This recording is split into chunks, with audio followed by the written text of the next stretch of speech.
Sir, we are not here as party representatives because the subject matter doesn't relate only to any political party. This relates to the functioning of our democracy. और लोकतंत्र इस तरह से चलना चाहिए कि जो चुनाव हो वो फेयर हो, ट्रांसपेरेंट हो और उसमें जनता का विश्वास हो. ये हमारा लक्ष्य है. Sir, if you look back on major reforms that have taken place in this country, और मैं इतिहास में थोड़ा जाना चाहूँगा, वक्त कम है, तो पहली बात तो ये है कि आपको मालूम है कि हम हर चुनाव में ये देखते हैं कि मनी पावर का कितना रोल रहता है, पैसे का कितना रोल रहता है. तो हमने तय किया कि लोकसभा में जो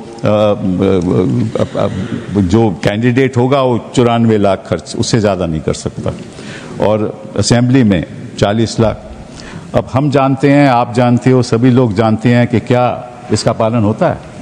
नहीं होता ना. तो कौन सा सुधार ला रहे हैं हम उसके बारे में? और दूसरी बात कि जो पॉलिटिकल पार्टीज हैं उन पे कोई पाबंदी नहीं है, कोई कैपिंग नहीं है. क्या हमने उसके बारे में सोचा?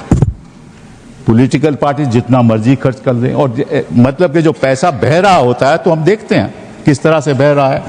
तो ये इलेक्टोरल रिफॉर्म आज तक में इसमें हम सुधार नहीं लाए. दूसरा, हम बड़ा भारी सुधार जो लाए थे वो 10th शेड्यूल का था. आपको याद है कि आया राम गैर राम की प्रक्रिया चल रही थी और लोग पार्टी बदल के जाते थे दूसरी तरफ. तो हमने सोचा 1985 में कि 10th शेड्यूल लाया जाए, संशोधन किया जाए संविधान में. तो 1985 में 10th शेड्यूल लाया गया. वहां स्प्लिट की बात हुई और मर्जर की बात हुई. आज स्प्लिट कहाँ है? उसका भी लोगों ने दुरुपयोग किया, हम ही ने दुरुपयोग किया. मतलब कानून लाते हैं फिर उसको हथियार बनाते हैं. ये असलियत है, इस देश की असलियत है. 10th शेड्यूल को क्या हुआ, स्प्लिट को क्या हुआ, हमें उसको रद्द करना पड़ा. फिर केवल मर्जर की बात आई. मर्जर कोई पार्टी, आज की पार्टी कोई मर्जर नहीं करती. स्प्लिट के द्वारा ही सरकारें बदली जाती हैं. तो कहां सुधार हो रहा है? जो भी कानून आता है उसका हम खुद लोग उल्लंघन करते हैं. फिर आपको याद होगा 2017-18 में एक फाइनेंस बिल आया. मेरे दोस्त अरुण जेटली थी वहीं बैठे थे और उन्होंने इंट्रोड्यूस किया और उन्होंने कहा जो पुराना जो फाइनेंस बिल के जो संशोधन कर रहे थे कंपनीज एक्ट में, क्या संशोधन था? पहले था कि कोई कंपनी जो 3 साल की उसकी काम नहीं है तो वो कोई कंट्रीब्यूशन नहीं दे सकती. उन्होंने उसको चेंज कर दिया. आप कंपनी आज इनकॉर्पोरेट करो, कल आप कंट्रीब्यूशन दे सकते हो. फिर दूसरा था कि जब तक वो 7.5% प्रॉफिट्स, नेट प्रॉफिट से ज्यादा नहीं कंट्रीब्यूट कर सकती, उसको रद्द कर दिया. आप जितना मर्जी कंट्रीब्यूट कर सके.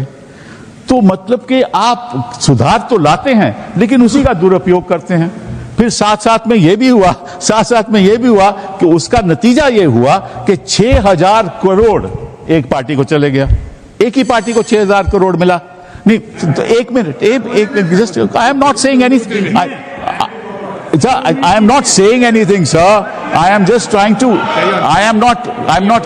See, so वो क्या हुआ, उसका नतीजा क्या हुआ कि कोई भी पार्टी कितना भी पैसा दे दे. साथ में जब फंड देना पड़ता था तो रेजोल्यूशन होता था बोर्ड का कि किस पार्टी को फंड दे रहे हो, वो भी रद्द कर दिया. सो अभी किसी पार्टी को फंड दो, नाम नहीं, इलेक्टोरल बॉन्ड, वो खत्म हो गया. सुप्रीम कोर्ट ने कह दिया कि यह संवैधानिक था. तो जो मेजर जो सुधार लाए हो उसका तो आप उल्लंघन करते हो. तो one nation one election, one nation one party, one election one outcome, ऐसा नहीं होना चाहिए सर. बहुत बहुत धन्यवाद. इन लोगों की सरकार कब रहती थी सभापति महोदय, जिस जमाने में, और मैं ये भी कहना चाहूंगा इनकी सरकार कब रहती थी और हमारी सरकार कब है? सर, जब से वोटर आईडी कार्ड आ गए कांग्रेस की सरकार आना बंद, सीसीटीवी आ गए कांग्रेस की सरकार आना बंद, जब से स्वतंत्र जुडिशरी हो गई कांग्रेस सरकार आना बंद, स्वतंत्र मीडिया आ गई कांग्रेस को स्पष्ट बहुमत मिलना बंद, और तो और सर जब से साक्षरता दर 50% हो गई बहुमत मिलना बंद. इनको कब बहुमत मिलता था? जिस जमाने में मतपेटियां लूटी जाती थी, बूथ कैप्चरिंग होती थी, गोलियां चलती थी, कट्टे बम चलते थे और अनेक लोग बिहार के चुनावों में 80 लोग तक घायल होते थे. इन्हें लग रहा है शायद वही जमाना वापस आ जाए. तो मैं उनके लिए पूरी संवेदना से कहना चाहूंगा कि जो पुराना गीत था, गुजरा हुआ जमाना आता नहीं दोबारा, हाफिज सईद तुम्हारा. और अब मैं इसके बाद यह विषय कहना चाहूंगा कि जो इसके ऊपर आपत्ति की राजनीति की जाती है, आज मतदाता सूची को लेकर कांग्रेस आपत्ति कर रही है। मैं याद दिलाना चाहता हूं 18 दिसंबर 1950 को डॉक्टर बाबा साहब अंबेडकर ने कहा कि जो इलेक्टोरल रोल्स हैं उनका हर 6 महीने में होना चाहिए रिवीजन, पर उनका कहना था व्यवहारिक दृष्टि से मुश्किल है तो 1 साल या 2 साल में कर दिया जाए। मगर सभापति महोदय ये 20 साल में भी करने को तैयार नहीं है और उसके बाद ये आरोप लगा रहे हैं। तो मैं इनसे पूछना चाहता हूं, अभी हमारे सम्मानित सदस्य कह रहे थे कि 45 दिन के बाद वो नहीं करते, उसका जवाब गृह मंत्री जी वहां पर दे चुके हैं। उन्होंने साफ साफ कहा 1991 में जो चेंजेस किए थे नरसिम्हा राव सरकार में, उसमें कोई भी एविडेंस, कोई भी पिटीशन 45 दिन तक ही हो सकती है। परंतु मैं पूछना चाहता हूं महोदय, बिहार के तो 45 दिन हुए, आज 45वां दिन है, क्यों नहीं अभी तक सीसीटीवी के लिए एप्लीकेशन दी है? अभी मैं कहना चाहूंगा जाइए फोन करिए, शाम 5 बजे से पहले सीसीटीवी के लिए लगा दीजिए। नहीं करना है। मैं पूछना चाहता हूं, आप कहते हैं 6 बजे के बाद इतनी वोटिंग हुई, बूथ के अंदर फोटोग्राफी पे रोक है, सड़क पे तो नहीं। दिखाइए कितनी लंबी लाइनें थी, कितनी लंबी आपने सोशल मीडिया पे पोस्ट किया, कितने आपके बूथ लेवल एजेंटों ने इस बारे में आपत्ति दर्ज की। परंतु सभापति महोदय, इसमें से कुछ भी नहीं करना है, केवल बवाल करना है। इनकी स्थिति क्या है? जैसे कोई बच्चा है, कि मैं टीचर रहा हूं तो मैं कहना चाहता हूं, कोई बच्चा है वो कहे मेरे नंबर कम आए, तो तरीका क्या है? स्क्रूटनी का फॉर्म भरो ना। स्क्रूटनी का फॉर्म थोड़ी भरूंगा, मैंने बयान दे दिया, इतना काफी है। मगर एग्जामिनेशन कंडक्टिंग बॉडी मेरी दोबारा कॉपी जांच के दे दे। चलिए मैं दूसरा उदाहरण देता हूं।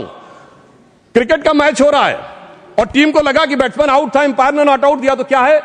रिव्यू डिसीजन में जाओ ना। रिव्यू डिसीजन में नहीं जाऊंगा, मैंने प्रेस कॉन्फ्रेंस कर दिया, अब थर्ड अंपायर अपने आप डिसीजन दे दे। मुझे लगता है वो लोग क्यों नहीं जाना चाहते, उसमें और कोई कारण नहीं है।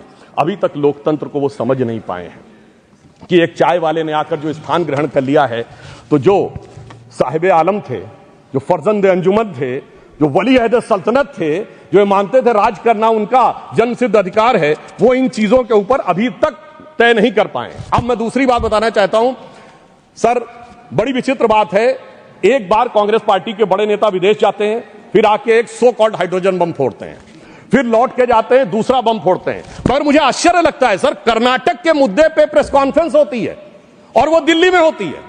कर्नाटक में आपकी सरकार है, न वहां का सीएम, न डिप्टी सीएम, न प्रदेश अध्यक्ष, और आपके तो राष्ट्रीय अध्यक्ष भी कर्नाटक से हैं। सभापति महोदय वो भी नहीं रहते हैं। और कर्नाटक पे पीसी होती है और उन्होंने कहा हाइड्रोजन बम फोड़ेंगे। तो इस पे मुझे याद आता है, एक पाकिस्तान के मंत्री थे, शायद वो राशिद चौधरी उनका नाम था, जिन्होंने कहा था हमारे पास पाव पाव भर के एटम बम है। मगर मुझे लगता है जो कांग्रेस ने हाइड्रोजन बम छोड़ा वो शायद पाव भर का नहीं, छटाक भर का भी नहीं था।